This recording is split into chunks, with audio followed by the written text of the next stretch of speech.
All right, recording in progress. What I wanted to share today is the victim, villain, hero triangle, right? So in life, we all start off as victims. And what I mean by that is when we're babies, we have no agency. We are completely dependent. So victimhood is a sense of dependency, it's a state of dependency. We're completely dependent on our parents for survival, right? So in essence, we're victims. We can't yet be a hero, right? We can't just magically jump out of the crib, feed ourselves, create shelter for ourselves, take care of ourselves. We don't have that capacity yet.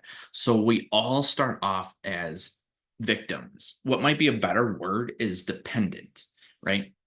Now, life is a series of this, right? We never escape dependency in the sense of going back to childhood, there are many, many, many things. Basically, everything is outside of our control and influence. There's very little room. We can cry, right?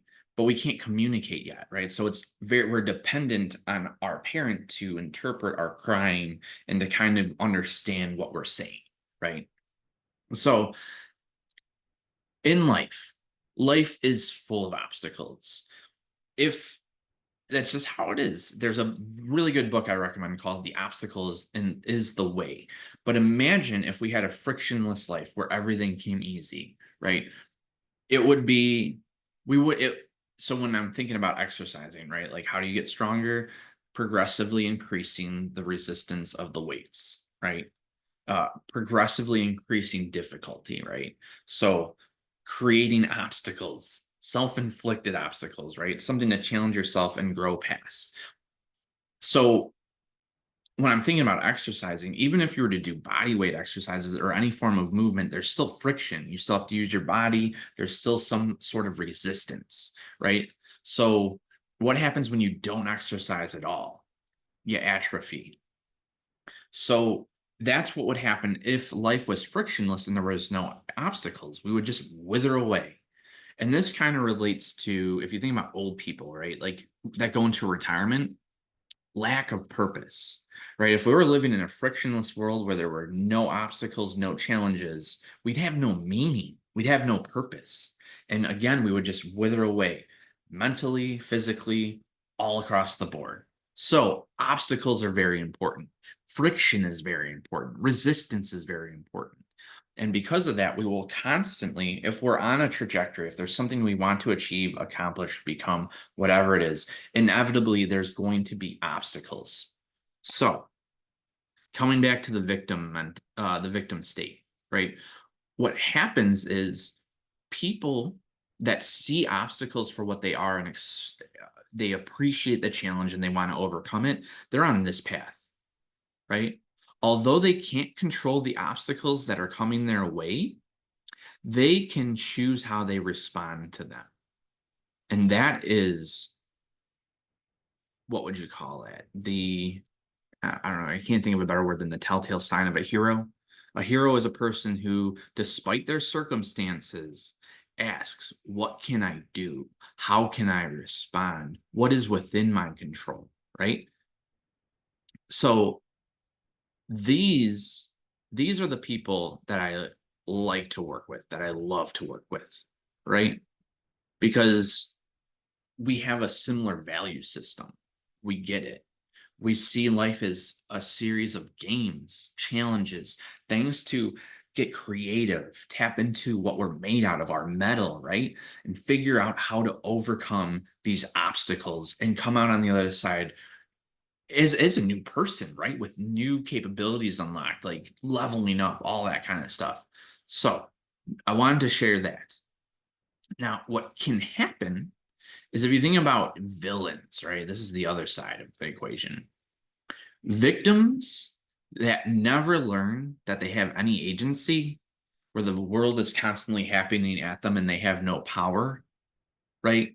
This is the like Jordan Peterson's warning about like if you're afraid of what strong men can accomplish, you don't want to know what weak men can, right? That's what this ends up being.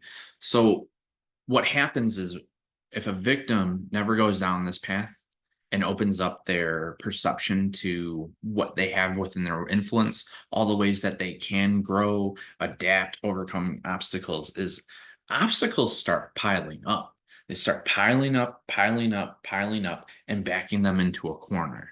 And at some point, there's going to be so much in their face boxing them in. They're going to feel so cornered, like a cornered dog or a cornered animal. What do you think is going to happen? They're going to lash out, right? And that's what happens here, right? They feel so overwhelmed and so boxed in that they have to do something. They have to take things into their control or they're going to suffocate. They're going to get crushed, right? So they have to do something. Since they're not aware of all the things that are open to them, since they have very limited ideas of what they can do, since they have very limited ideas of how powerful they are, two things happen. They lash out, and this is where PTSD comes from, is they lash out in such a way that power that they have within them wants to express itself, right? And when they get back in this corner, it expresses itself in an explosive, damaging way often, right? In some kind of way. And then they take a step back and they're like, I didn't know I was capable of this, because the whole time they were a victim.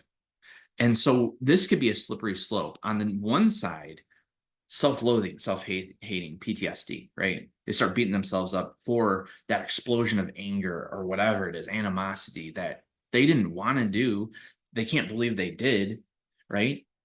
But the twisted side of it is, so I guess what happens is when that happens, a person goes back to victimhood, right? It feels like that was out of their control. They start beating themselves up again, right? They start letting the stuff close in on them again. Like, I can't believe I did that. Now I'm this, now I'm that. And it just compounds. So on the one hand, they become a villain for a second, and then they go back to being a victim. And that's how PTSD forms. Now, this is all just a metaphor. I'm not saying anything other than this. This is not medical diagnosis. This is just more about patterns and mechanisms of neurology and stuff like that, right? But the least ideal situation for me, as far as my values are concerned, is when a person explodes like that, when they express their power in a way that's not necessarily healthy, that's explosive or whatever it is. Some people just, they get that bloodlust, like, oh my god, I have more power than I realized. But they go the opposite direction. Instead of using their power for solutions focused, for helping people, for advancing humanity, they basically hoard it for themselves, and they use it in very, what's the word, self-serving manners, right? Like, yes, I can do this. And then that becomes a slippery slope, and that's how villains develop in just a very short kind of experience, right? So why do I share this? First, just to bring awareness, right? Because again, we're always faced by obstacles. There's always something outside of our power. There's always this kind of feeling of dependency in some way, right? There's always this sense of powerlessness. And the more we can shift our awareness to each of these obstacles and ask, what is within my control? What is within my power? What would I like to achieve here, right? Like thinking here, what would I like to achieve? How can I make that a reality? Baby steps, baby step the way up to being a hero. But also, this is a word of caution, I guess the reason I really share this is a couple things. First, I realized what my calling is on a deeper level. My whole brand is called Playful Empowerment, and it was based off basically this, like, playfully empowering heroes. So again, I really appreciate and like working with people that are here, moving towards here, because it's almost like a litmus test, right? Like, all these people have filtered themselves out. I'm working with my ideal clients. And it's very rewarding to help a person get from here to become the hero that they know they are, that they're on their way to becoming, right? Like, that's super, super fulfilling. Um, but also, I do have a friend who, he's been doing hypnosis since 1968. Was most amazing person. I have to say, he's probably the most amazing person I know, and this is why. Um, so he used to work in Cook County jail system, and he would work with inmates literal murderers and people that have done the most heinous of things. People we would consider the biggest villains out there, right? Showing no remorse, killing like a mother, right? And what I thought was fascinating was, the virtue of today for me was compassion. And he had the amazing capacity to extend such compassion to these villains that he was able to bring them back to being a hero. So I guess this is two things, a lot of different things. Okay, first off, a word of warning, right? Caution in your own life. Notice when you're kind of, like dangerously teetering towards this path, right? And it's when you notice that, like, what are you noticing, right? How can you make a cue? So, oh shit, I'm noticing I'm having these thoughts or I'm having these, whatever it is. And then how can you realign yourself? Like a mission statement, like what do you stand for? Who are you becoming, right? A way to like kind of tilt the balance back in your favor of where you'd like to be instead of where you might currently be going. Does that make sense? It's also a word of warning to be careful of energy vampires, people that aren't aligned with you, right? Like knowing to what capacity you can extend compassion to them and interact with them in your life without sacrificing yourself or leading to martyrdom. Does that make sense? And then lastly, to be open to the idea of the power of compassion, the ability to take a person that's like really ingrained and rooted in this and extending that compassion so powerfully that you bring them back onto the side of light, right? So these were just some musings that I wanted to put together. I hope that you got some value from this. And as always, I hope you have a great rest of your day.